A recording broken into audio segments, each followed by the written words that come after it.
어느 날 알렉스라는 청년이 깊은 숲속에서 산책을 하고 있었습니다. 그날따라 하늘은 유난히 맑고 공기는 맑았습니다. 알렉스는 이 아름다운 자연 속에서 자신이 삶을 되돌아보며 여러 가지 생각에 잠겼습니다. 그러다 문득 자신의 삶이 과연 올바르게 흘러가고 있는지에 대해 의문을 갖게 되었습니다.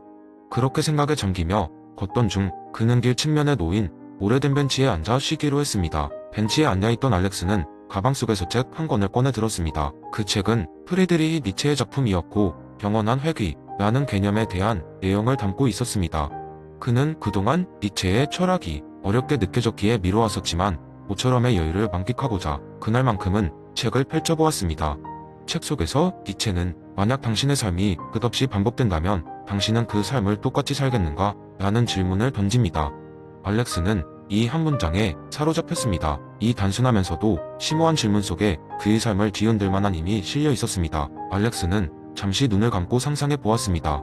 지금까지 살아온 삶의 모든 순간들이 끝없이 반복된다고 생각했을 때 그는 만족할 수 있을까? 그는 자신이 이 세상을 살아오며 직접 겪어온 행복한 순간들과 그렇지 않았던 일들을 떠올렸습니다. 친구들과의 즐거운 시간들, 가족과의 소중한 기억들, 사랑에 빠졌던 순간들, 그러자 이어서 마주한 고난과 후회로 가득 찬 순간들이 떠오르기 시작했습니다. 그는 문득 이 모든 것들이 반복된다면 자신은 과연 어떤 선택을 할 것인가라는 물음에 깊이 빠져들기 시작했습니다. 알렉스는 자신이 앞으로 어떤 삶을 살아가야 하는지 다시금 고민하게 되었습니다. 그는 니체의 영원한 회귀 사상을 통해 자신이 과거에 했던 선택들이 얼마나 소중하고 그것이 앞으로 자신이 직면할 선택에 얼마나 큰 영향을 미칠 수 있는지를 깨달았습니다. 그는 이 개념을 통해 자신의 삶이 단순히 한 번의 경험으로 끝나는 것이 아니라 무한히 반복될 수 있다는 과정을 통해 더욱 신중하고 의미 있는 선택을 할 필요성을 느꼈습니다. 결국 알렉스는 결심했습니다. 앞으로의 삶에서 자신의 모든 순간들을 더 진지하게 대해 후회 없는 삶을 살겠다고. 그는 주어진 시간을 소중히 여기며 사랑하는 사람들과 더 많은 추억을 쌓고 다른 사람들에게 선한 영향력을 미치는 삶을 살기로 마음먹었습니다. 그리고 그렇게 자신의 마음을 다잡은 후 알렉스는 다시 허리를 펴고 일어나 숲길을 걸어 나갔습니다. 그의 발걸음은 이전보다 경쾌하고 목적 있는 것처럼 보였습니다. 이제 알렉스에게 삶은 그저 흘러가는 시간이 아닌 매 순간이 반복될 수 있는 소중한 기회로 다가왔습니다. 그리고 그는 그 순간들을 더욱 충실하게 살아가기로 결심했습니다. 그렇게 영원한 회귀의 사상은 알렉스의 삶에 나침반이 되어 주었습니다. 두 번째 이야기, 한 번은 고대 땅에서 공정의 마을이라는 곳이 존재했다는 이야기로 넘어가 볼까요? 전설에 따르면 이 마을 사람들은 존 롤스의 공정으로서의 정의 이론을 따른 새로운 사회, 계약을 맺으며 살았다고 합니다. 마을 사람들의 삶은 겉보기엔 평범해 보였지만 그들의 생활 방식은 놀라울 만큼 독특했습니다. 그들은 무지의 베일을 통해 모든 결정을 내렸으니까요. 그 마을에는 무지의 깃털이라는 신비로운 나무가 있었습니다. 이 나무에 얼룩진 파란색 열매를 먹으면 잠시 동안 상대방의 목소리가 들리지 않게 간섭이 생겼습니다. 이걸 통해 사람들은 철저히 상대방의 지위나 능력을 알 수 없는 조건에서 의견을 공유할 수 있었습니다. 하루는 마을에서 새로운 광장을 건설하는 계획이 발표되었습니다. 이때가 되면 마을 사람들은 무지의 깃털 아래 모여들었습니다. 열매를 나눠 먹고 서로의 얼굴을 바라보며 그저 마음속에서 울려 퍼지는 목소리만 들리게 되었습니다. 우리 모두가 이 광장을 가장 효율적으로 이용하려면 어떻게 해야 할까? 라는 질문이 화두에 올랐습니다. 공평한 결정을 내리기 위해 사람들은 먼저 광장을 가장 자주 이용하는 주민들의 필요를 고려하자는 의견을 냈습니다. 그건 어린이와 노인들이었죠. 또 다른 의견은 전혀 다른 관점에서 나왔습니다. 어쩌면 광장을 통해 경제적인 기회를 증진시켜 가장 어려운 상황에 처한 주민들을 도와야 하는 게 아닐까? 많은 의견들이 눈앞에 펼쳐졌습니다. 하지만 모두가 이론적으로 동의한 바는 어떤 결정이든 그 이익은 가장 취약한 사람들에게 돌아가야 한다는 점이었습니다. 결국 그들은 광장의 공간을 세 개로 나누기로 했습니다. 첫 번째 공간은 어린이들이 교류하고 학습할 수 있는 놀이 공간으로, 두 번째 공간은 노인들이 휴식을 취하고 이야기를 나눌 수 있는 휴식 공간으로, 세 번째 공간은 작은 시장으로 변형하여 마을 주민들이 경제활동을 통해 자급자족할 수 있게 하자는 결정이 났습니다. 이간 결과적으로 마을에는 활기와번영이 넘쳐 흘렀습니다. 흥미롭게도 이런 결정은 무지의 베일이 거친 후에도 모두가 동등하게 자신이 위치에서 만족할 수밖에 없게 만들었습니다. 왜냐하면 마을의 모든 구성원이 한 번쯤은 어린이였고 노인이 될 것이며 경제적으로 어려울 수 있는 상황일 수도 있기 때문이었죠. 이 마을의 이야기는 수세대를 거치며 사람들에게 전해졌고 어느새 사람들은 전설이라 생각하게 되었습니다. 하지만 정말 아름다운 건 이 이야기가 우리에게 상기시켜주는 것입니다. 공정의 마을은 멀리 있는 환상이 아닐 수 있다는 것을 말입니다. 우리는 모두 자신의 이익을 내려놓고 모두의 행복과 평등을 염원할 때 그 정신을 되새길 수 있음을 보여주는 이야기였으니까요.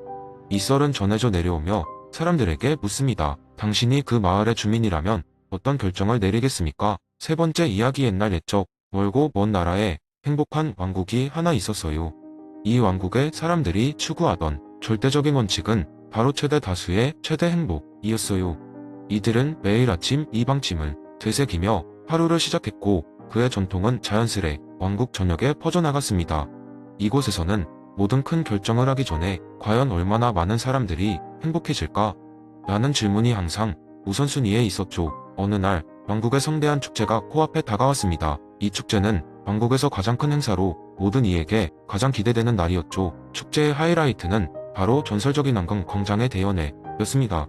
대연회에서는 왕국에서 가장 훌륭한 요리사들이 그들의 솜씨를 뽐내며 맛있는 음식들로 황금 광장을 가득 채웠습니다. 하지만 이번에는 문제 하나가 생겼어요.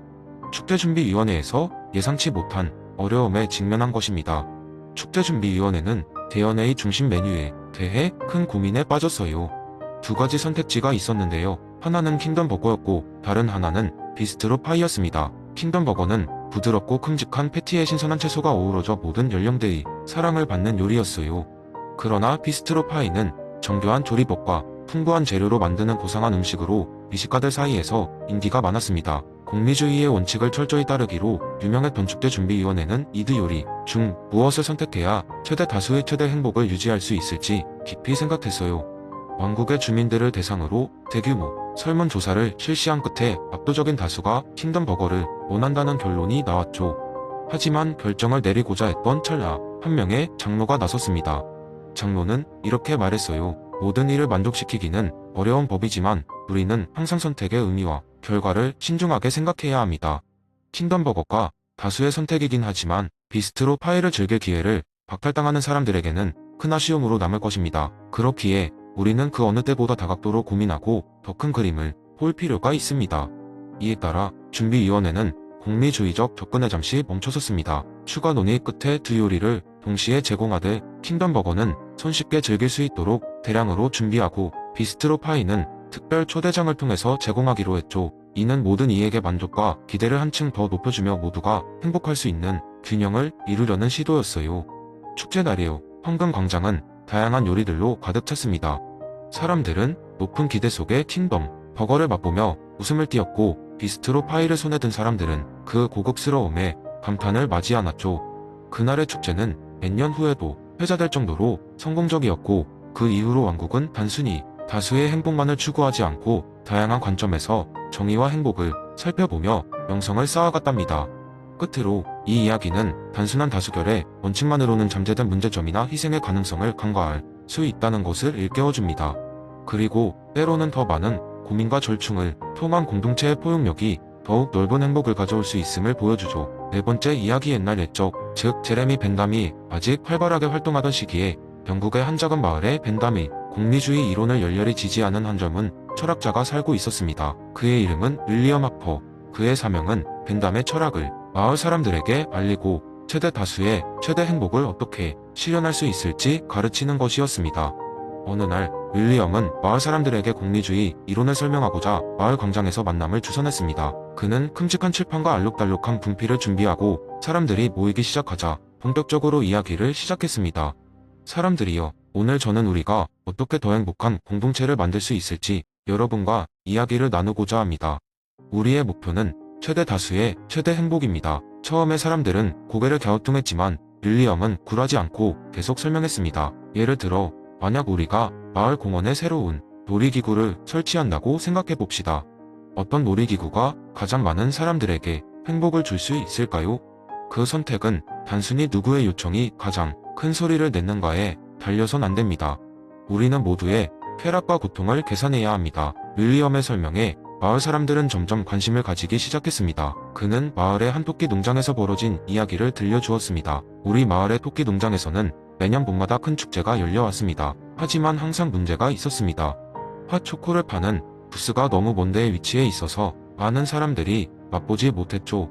그래서 전 공리주의의 원칙을 들이대며 핫초코 부스를 마을 한가운데로 옮기자고 제안했습니다. 마을 사람들은 웃음을 터뜨렸습니다.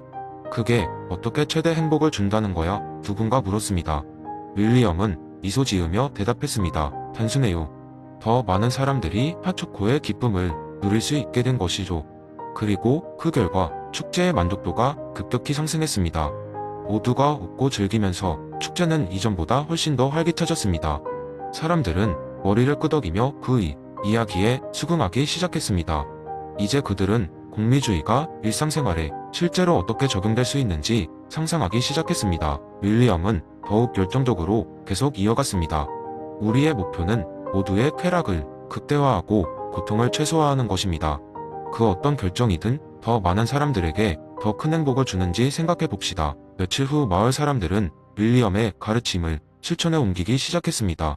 그들은 마을 결정사항에 투표할 때마다 서로의 의견을 존중하고 각자의 행복과 불행을 계산하려고 노력했습니다. 특히 새로운 놀이기구를 고를 때는 특히 신중해졌습니다. 아이들뿐만 아니라 어른들까지도 즐길 수 있는 놀이기구를 선택하려고 고민했죠. 시간이 지나 마을은 행복하고 조화롭게 변화해갔습니다. 그리고 윌리엄 하퍼는 마을 사람들에게서 사랑받는 존재가 되었고 벤담의 철학은 마을 구석구석에 스며들어갔습니다. 그렇게 작은 마을은 공리주의의 성공적인 사례로 남게 되었습니다. 그리고 윌리엄은 언제나처럼 마을 광장에서 사람들에게 최대 다수의 최대 행복을 추구하는 재미있는 이야기를 들려주곤 했습니다. 마치 핫초코의 달콤함처럼 말이죠.